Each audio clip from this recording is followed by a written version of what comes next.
Merrick Garland? You know, I wasn't there. I think there's some perception on the part of some writers and others that, gee, what happened with Merrick Garland was unfair. I don't agree with that. I don't know whether you think it was a good decision or not, but it wasn't unfair because it was consistent with history. It was consistent with precedent. It was consistent with the Constitution. So the idea that the Merrick Garland decision was unfair and therefore it has to be made up by doing something which also wouldn't make a lot of sense, which is saying to President Trump, you can't get your nominee either, that just doesn't follow for me.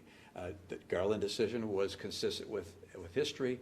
The decision to proceed with a new nominee is also consistent with history and precedent, and that's where I come out.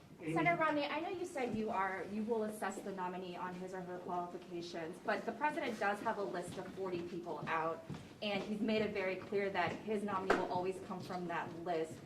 Have you studied everyone on that list? Would you support anyone on that list?